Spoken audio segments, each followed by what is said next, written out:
He only wanted one final moment with his four-legged best friend before facing his destiny. But what no one expected was that this meeting would reveal a truth capable of turning the entire case upside down.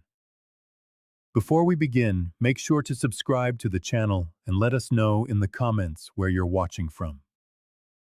The cold lights of the Itatiba State Penitentiary barely pierced the cells on that winter morning.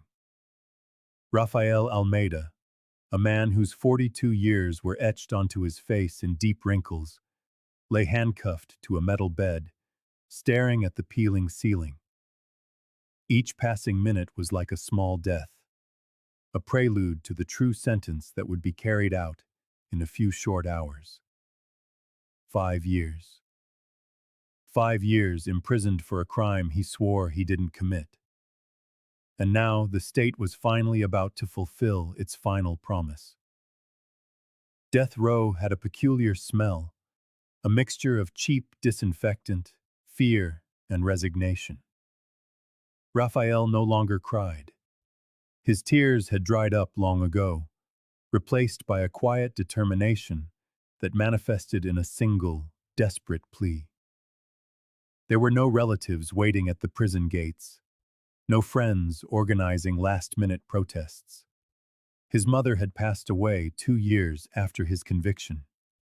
His father had never been in his life, and his older brother had cut all ties on the day of the trial. "I just want to see my dog one more time," he repeated to Marcelo, the guard passing with the morning's breakfast. It was the same phrase Raphael had been uttering for weeks, like a mantra. Thor, the black and tan German shepherd he had raised from a puppy, was the only family he had left. The dog had been left with his ex-fiancée when everything happened.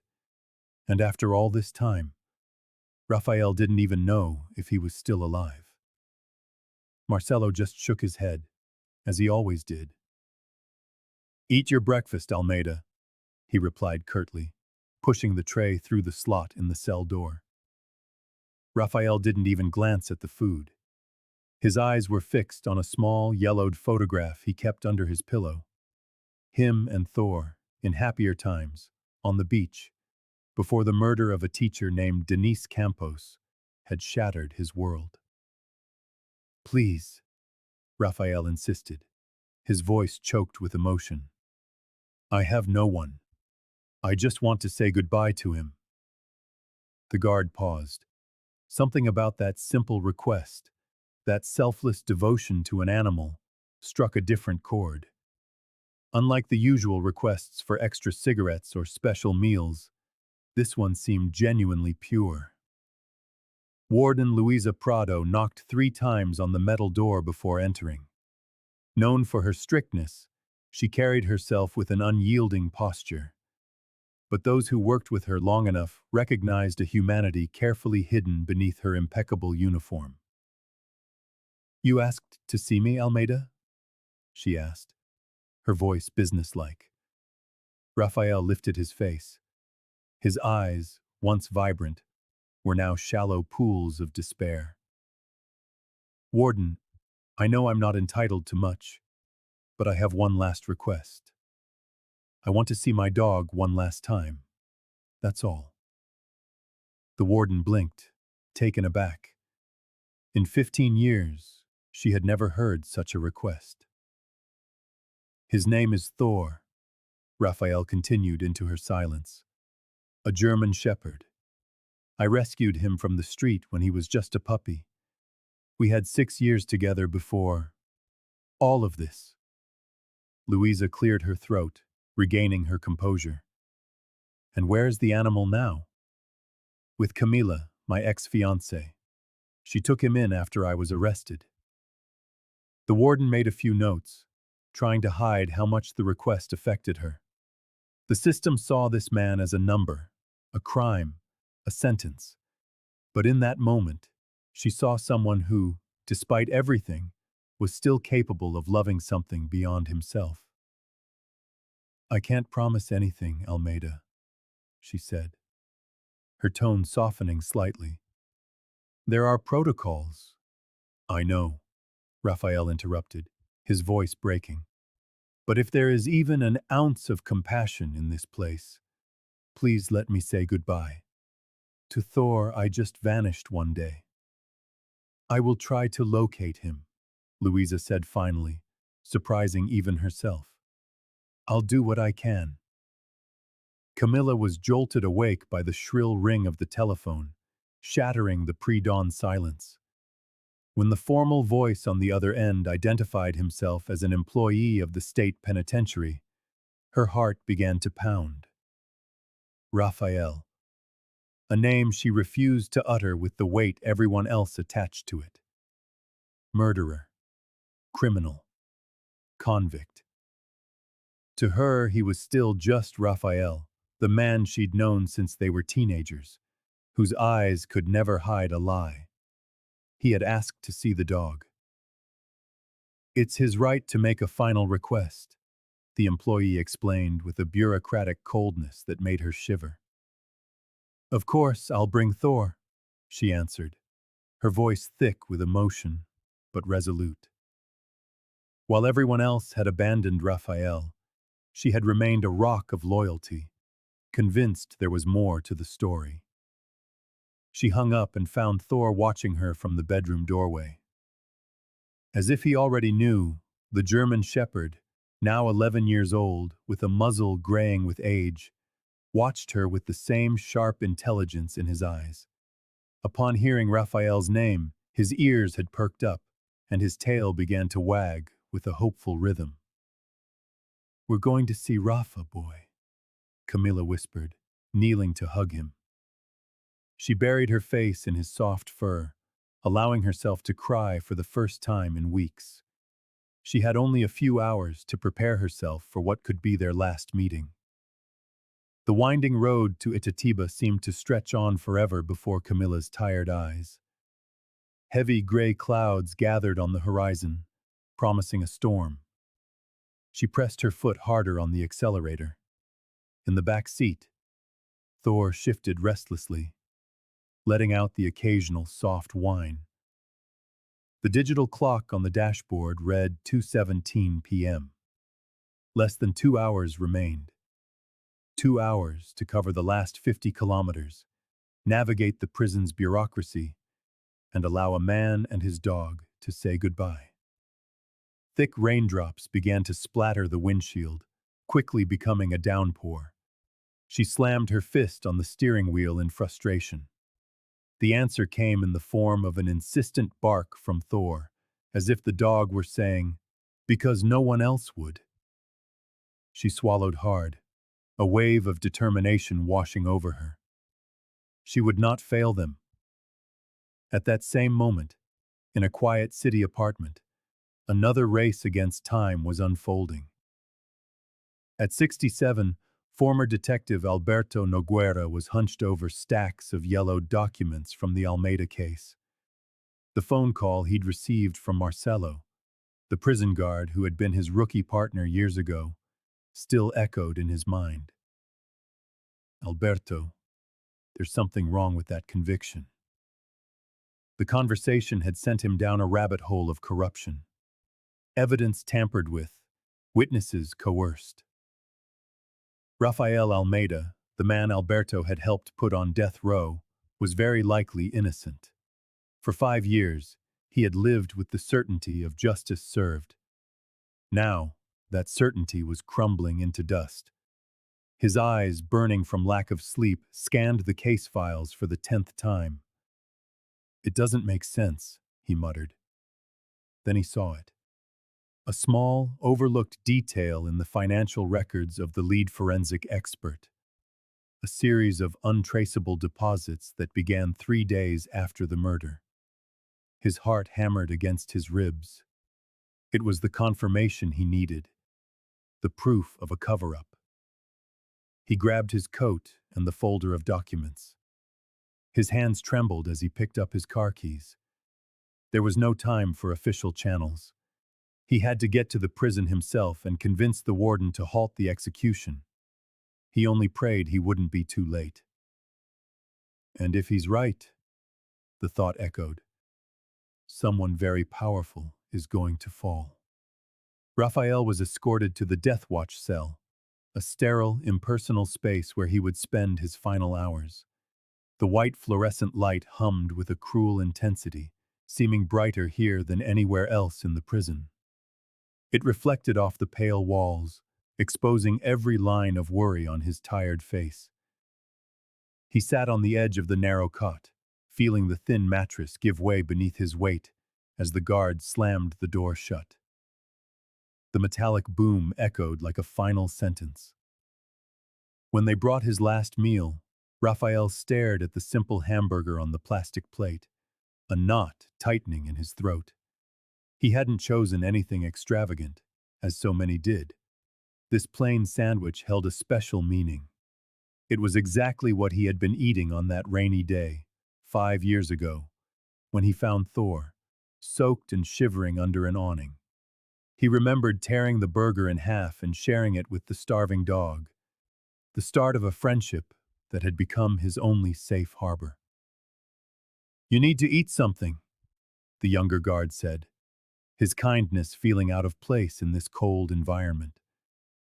Raphael nodded, but each bite was a monumental effort. The food was tasteless, dry as sand in his mouth. His mind was elsewhere, torn between memories of the past and the terror of the immediate future. His hands trembled so badly he could barely hold the cup of water.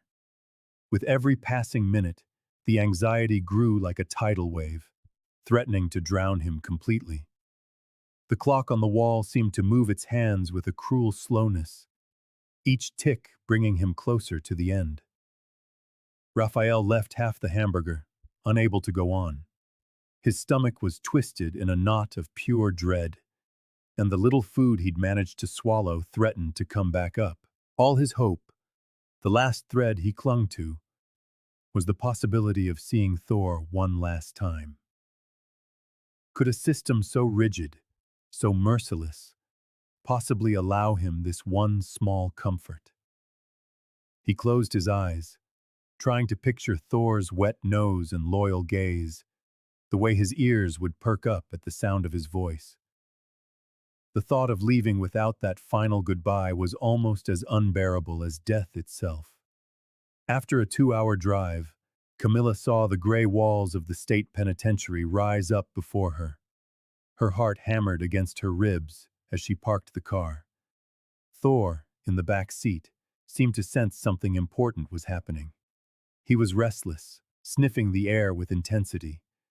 Camilla grabbed his leash and the documents, including the special authorization she had fought so hard to obtain. As she approached the main gate, 2 uniformed guards met her with suspicious expressions. "Ma'am, animals are not permitted on the premises," the older one said, scanning her papers with skepticism. "This is completely irregular." The second guard glanced at Thor, who was wagging his tail anxiously. "Never seen anything like this in 15 years of service." As the guards debated amongst themselves, a middle-aged woman with gray hair pulled into a severe bun and wearing a dark suit approached with firm, confident steps. "I am Luisa Mendonça, the warden of this facility," she announced, her voice filled with authority. "I authorized this exceptional visit myself." The guards immediately straightened up. The warden examined Thor for a few seconds before nodding. "You may proceed, but I will personally escort you," she declared, gesturing for them to follow. Camilla felt a mixture of relief and nervousness as they walked through the cold corridors. Thor grew more and more agitated, as if he could feel Raphael's presence nearby. When they finally reached the special visitation room, Raphael was already there, sitting at a table, his hands cuffed, flanked by 2 officers. What happened next was pure magic. The instant Thor saw Raphael, the world seemed to slow down. The golden Labrador froze for a fraction of a second, as if he couldn't believe his eyes. Then, with a high-pitched whine of recognition, he tore the leash from Camilla's hand and launched himself toward his owner. Thor! Raphael cried out, his voice choked with emotion. The dog leaped onto Raphael with such force he nearly knocked the chair over. He licked his face frantically, whining and trembling with joy. Raphael, with tears streaming freely, wrapped his cuffed hands around the dog, burying his face in his golden fur. In that moment, the prison walls seemed to dissolve. There were no guards, no death sentence, no past or future. There was only a man and his dog, reunited in an embrace that transcended words. Thor's unconditional love, pure and without judgment, filled the room like a tangible light. Even Warden Luiza, known for her stoicism, seemed moved by the scene. For a few magical minutes, everyone there witnessed something rare and precious: redemption through the simplest, truest love that exists. Raphael held Thor's face between his hands, feeling the dog's warm breath against his fingers. Every second felt too precious to waste. His eyes traced the familiar brindle fur, the floppy ears, the small scar at the corner of his right eye from a fight when he was just a puppy. Memories flooded his mind. Across the room, Camilla watched, unable to stop the tears from flowing down her cheeks. She didn't want to interrupt the moment, but she couldn't look away. There was something profoundly sacred about this farewell. "Thank you," Raphael murmured, so softly that only Thor could hear. "This alone is worth more than anything I could ever ask for before the end." He pressed his face back into the dog's fur, inhaling deeply, as if trying to carry that familiar scent with him to wherever he was going next. Thor remained strangely calm, as if he understood the gravity of the situation. Luiza checked her watch and felt a lump form in her throat. 15 minutes, she announced, her voice cracking slightly as she looked away to hide her own emotion. She had seen dozens of goodbyes in her years, but never one like this. Raphael nodded without looking at her. 15 minutes. 900 seconds. It was so little time to make up for all the years they would lose. With trembling fingers, he traced the white patches on Thor's brown coat, remembering how he used to joke that the dog looked like he'd fallen into a bucket of paint. Thor licked his hand, that simple, unconditional gesture of affection he had always offered in the best and worst of times. "Remember when I found you, boy?" Raphael whispered. "You fit in the palm of my hand." Thor tilted his head as if genuinely trying to remember. "You changed everything. Absolutely everything." The dog rested his head on Raphael's knee, looking up with eyes that had never judged, never condemned. Raphael tried to memorize every detail, burning them into his mind for whatever came next. Camilla wiped her tears with the back of her hand, stunned by the depth of their bond. She had come only as a facilitator, but now she felt she was a witness to something far greater than she could comprehend. Something that perhaps could change everything, if only there were enough time. Alberto burst through the prison's main gate like a hurricane, his hair disheveled, a briefcase clutched to his chest. He bypassed the standard security check, speaking so fast the guard could barely understand him. "I need to see Warden Luiza. Now. It's a matter of life or death," he insisted, flashing his lawyer's ID. After 5 minutes that felt like an eternity, he was led to the warden's office. Luiza greeted him with an impatient look. "Alberto, we have an execution in less than 24 hours. What could possibly be so urgent?" "We found something, Luiza. Something that changes everything." He spread documents across her desk. Suspicious bank transfers made 3 days before the crime. Money moving through ghost accounts. And there's more. A name that never appeared in the trial. Marcos Cortes. Luisa frowned. And who is Marcos? A known fixer in the underworld. He stages perfect crime scenes, frames innocent people. He's been investigated 5 times, but nothing ever sticks for lack of proof. The warden sank into her chair, the color draining from her face. Her hands trembled slightly as she picked up the papers. This is just speculation, Alberto. We need concrete proof. Alberto unlocked his phone and showed her a series of messages.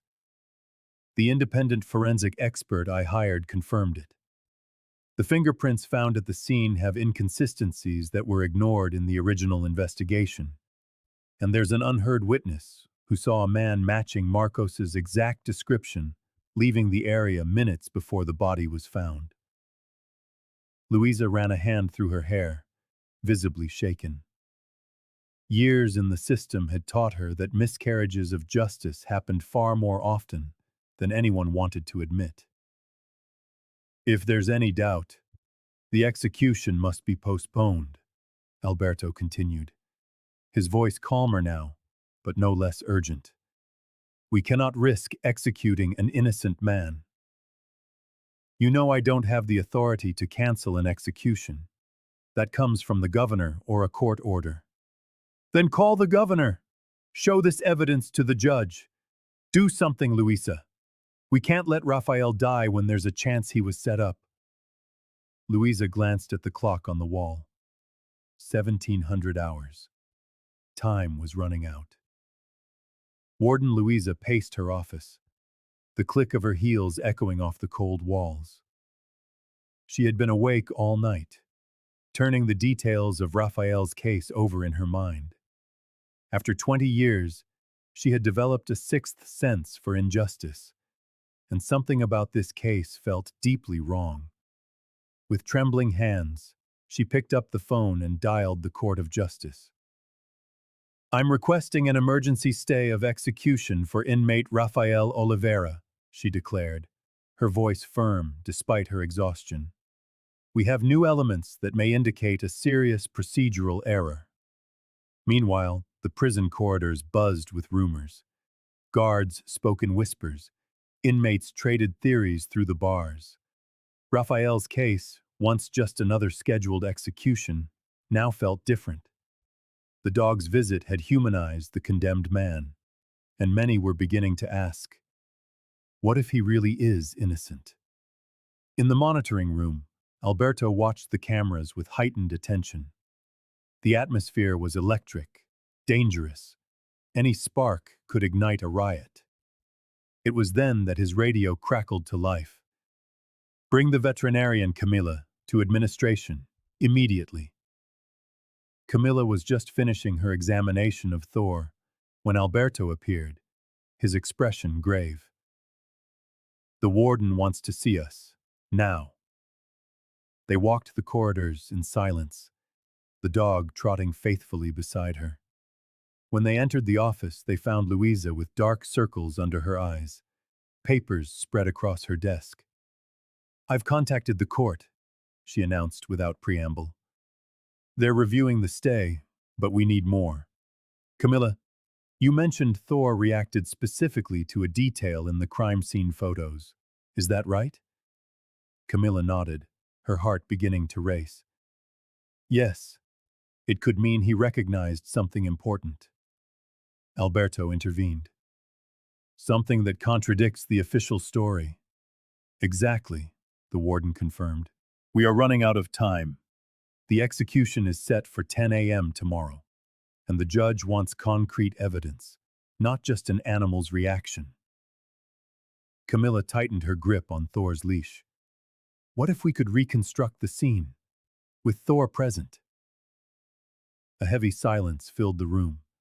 The idea was audacious, perhaps impossible, but when faced with the imminent death of a possibly innocent man, the impossible becomes necessary. I'll request authorization, Luisa decided, reaching for the phone again. In the meantime, get ready. If they approve this, we'll only have a few hours to prove a mistake was made. The prison phone rang, a shrill, metallic sound that echoed down the hall. Officer Mendez answered with his usual indifference, but his eyes widened as he listened. He hung up and walked quickly to Rafael's cell. "I just got a call from the court," Mendez said, his normally monotone voice now thick with urgency. "They've granted a 2-hour stay of execution. It seems they're going to review the new evidence your lawyer presented." Rafael remained motionless for a few seconds, as if the words made no sense. 2 hours. 120 minutes separating him from death. Or perhaps a chance at life. His entire body began to tremble, unable to process the emotional whiplash. Minutes ago, he had been saying his final goodbyes. Now, a tiny flame of hope had been lit in the darkness. Is this real?" he asked, his voice breaking, looking at the guard as if expecting him to confess to a cruel joke. Thor, sensing the shift in the room's energy, jumped up beside Rafael, pressing his nose against his owner's arm. The dog let out a low whine, as if asking what was happening. "It's real," Mendez confirmed. "I don't know what your lawyer found, but it must be big to pull this off." Rafael wrapped his arms around Thor, burying his face in the dog's soft fur. Thor licked his face as he always did when he sensed sadness. But this time, the tears soaking his fur were not just of sorrow. "Do you hear that, buddy?" Rafael whispered, looking into the dog's deep brown, attentive eyes.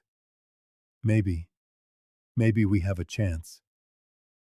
For a fleeting moment, Rafael allowed himself to believe.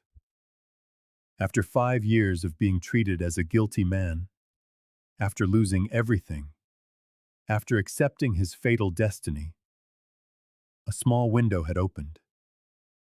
Was it possible that the very system that had condemned him could now be his salvation?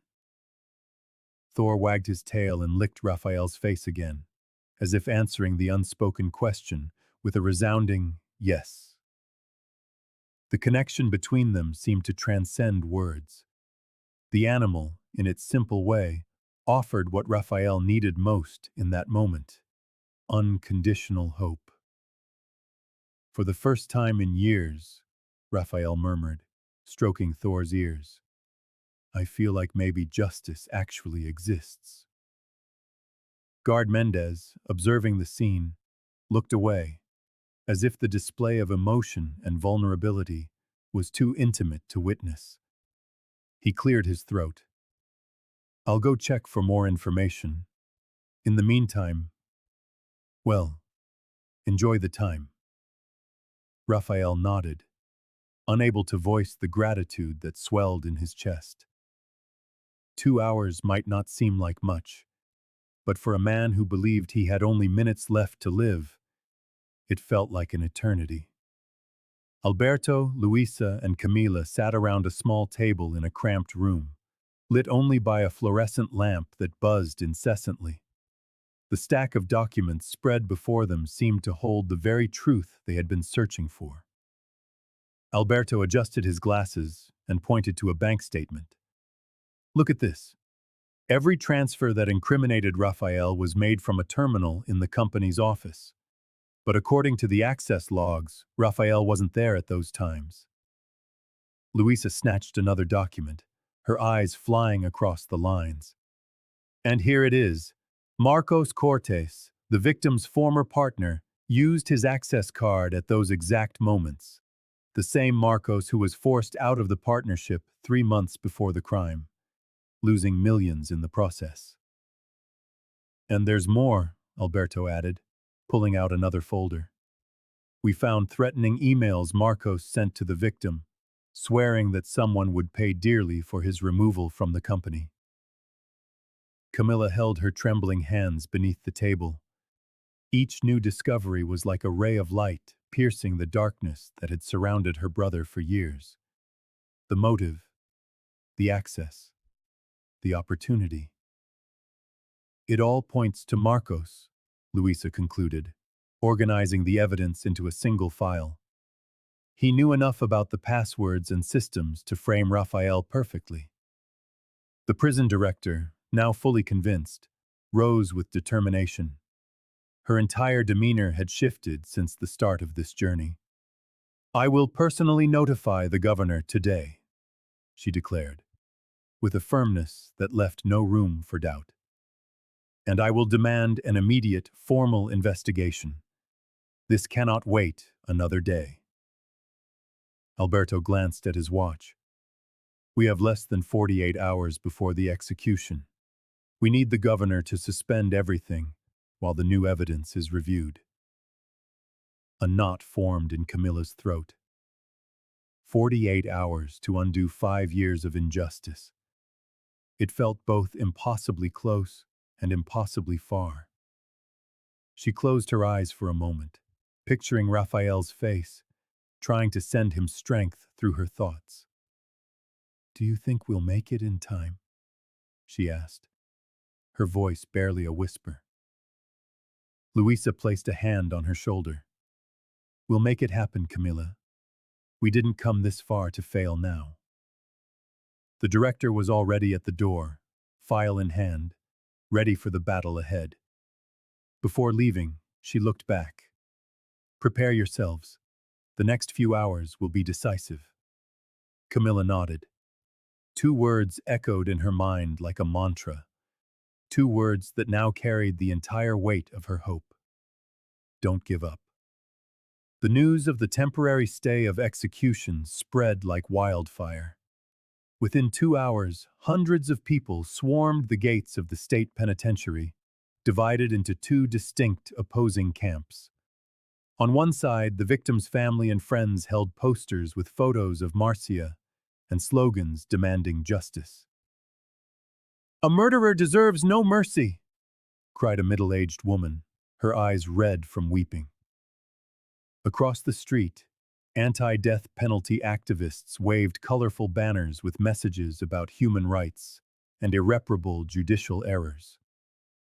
Police had to form a line between the groups as insults began to fly.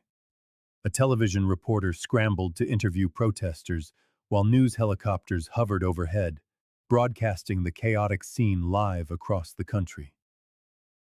Inside his special cell, Rafael silently stroked Thor, oblivious to the chaos outside.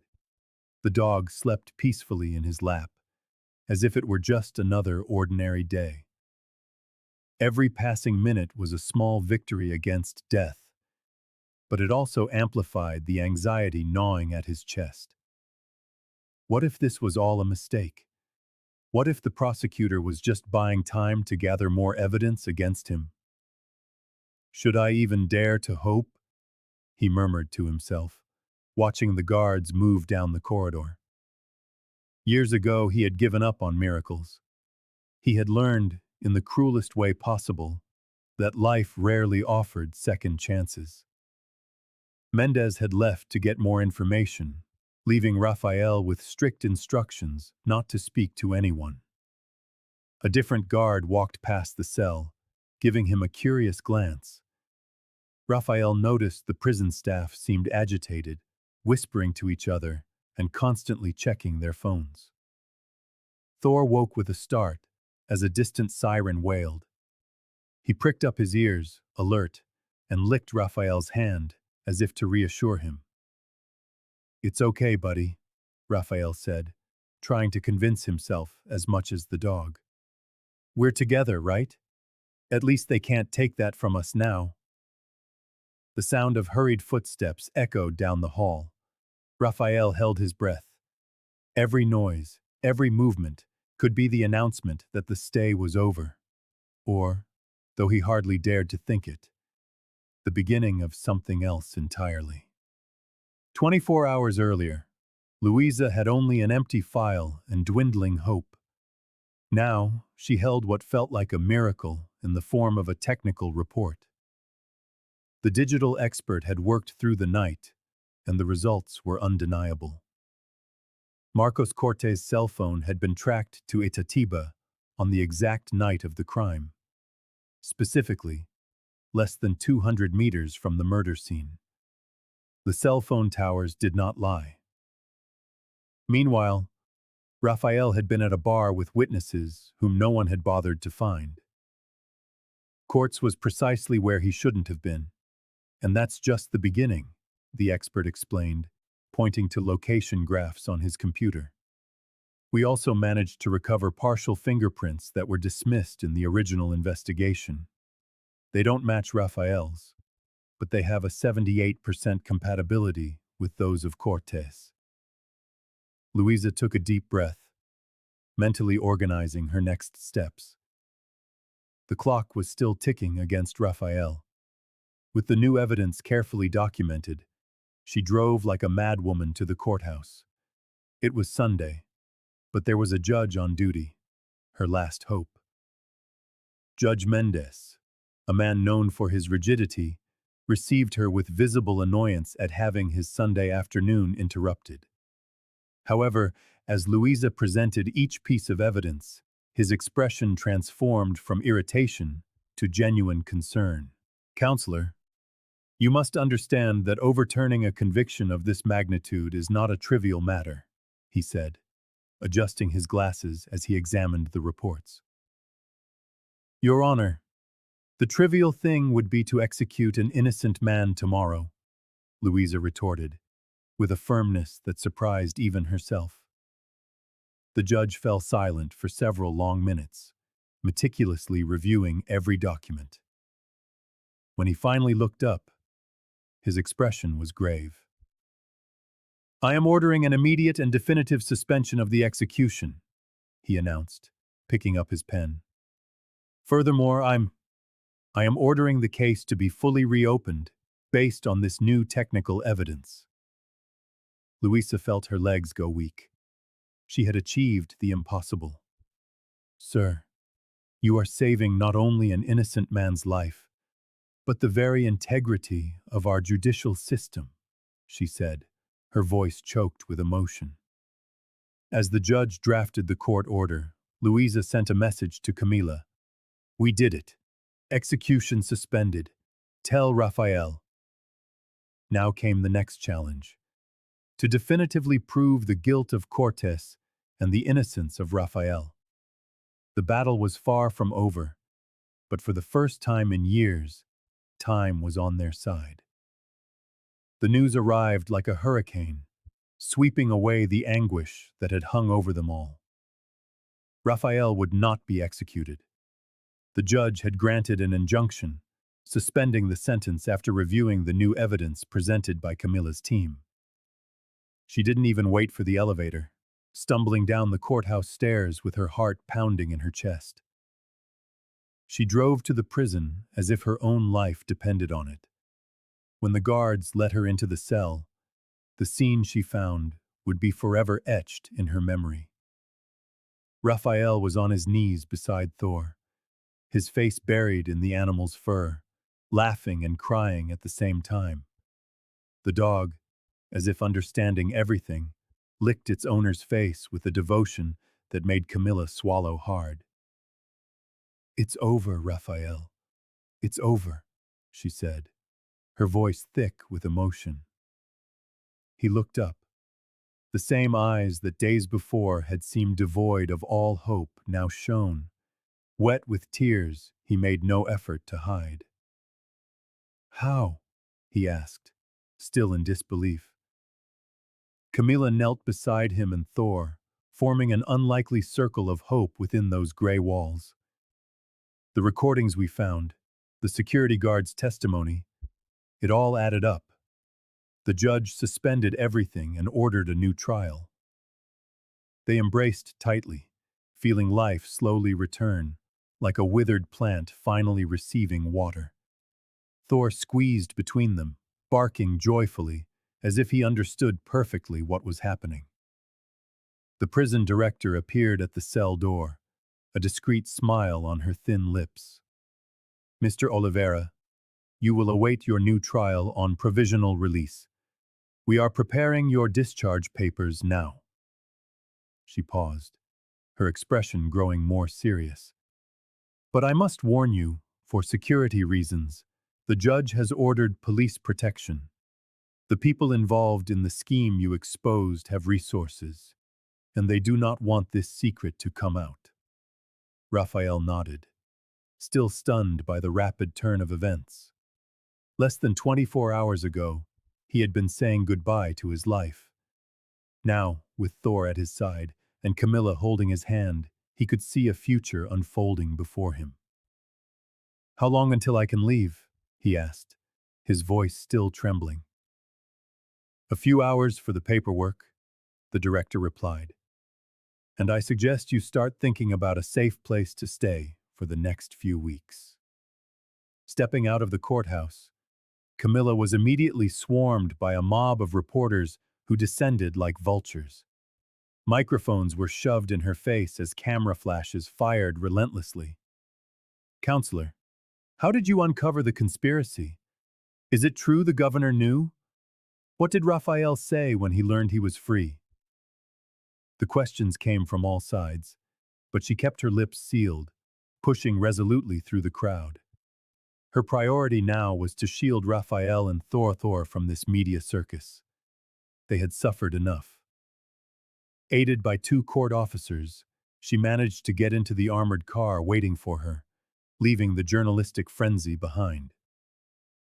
Meanwhile, Alberto, the ex-cop who had risked everything to reveal the truth, had become an instant polarizing figure. A hero to many, a traitor to others within the force. He had been summoned to give an official statement to Internal Affairs, where he would hand over all the evidence he had kept hidden for years. The next morning, city newsstands blared sensational headlines in bold letters. "Execution halted after frame-up discovered. Police corruption scheme nearly kills innocent man. Chief Mendez under investigation for fabricating evidence." The television news spoke of nothing else. The entire city seemed to be in an uproar, with spontaneous demonstrations erupting in front of police headquarters and the Palace of Justice. Posters demanded the governor's resignation and the immediate arrest of those involved. On social media, the case went viral with the hashtag Justice for Rafael, quickly becoming a top national trend. Officials who had once vehemently defended the execution now stumbled through embarrassing explanations or simply vanished from the spotlight. The governor called an emergency press conference, promising a rigorous investigation and exemplary punishment for the guilty, though his words rang hollow to most. Meanwhile, in a secret, undisclosed location, Rafael held Thor, finally allowing himself to cry, not from despair, but from relief. The tears that streamed down his face were silent witnesses to a journey no one should ever have to endure. The dog, as if sensing the gravity of the moment, remained unusually still, simply resting his head on his human's lap, offering the quiet comfort that only a 4-legged friend can provide. In the days following his release, Rafael faced the challenge of readjusting to a world that had moved on without him. The invisible walls of the prison seemed to follow him everywhere. Tasks that were once routine had become monumental challenges. Walking down a busy sidewalk made his heart race. Entering the small neighborhood market left him in a cold sweat, the gazes of other customers weighing on his shoulders like tons of stone. But Thor was always there, glued to his side like a protective shadow. The dog, somehow, seemed to understand exactly what his owner was going through. "Breathe deep, Rafael. No one is judging you," Camila would often say, squeezing his hand whenever he froze in a social situation. She had opened her home to him without hesitation, transforming the guest room into a sanctuary where he could process everything that was happening. On nights when the nightmares woke him, it was Thor who noticed first. The dog would climb onto the bed, settling his comforting weight on Rafael's chest, the pressure calming his racing heart. Camilla would appear moments later with a glass of water, or a cup of chamomile tea, never asking questions, simply offering her presence. "Do you think it will ever go away?"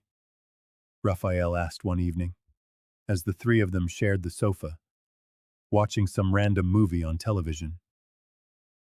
"Not completely," Camilla answered honestly, "but it will get easier. One day at a time, remember?" It was that same week they established a routine. In the mornings, short walks with Thor around the block, gradually increasing the distance.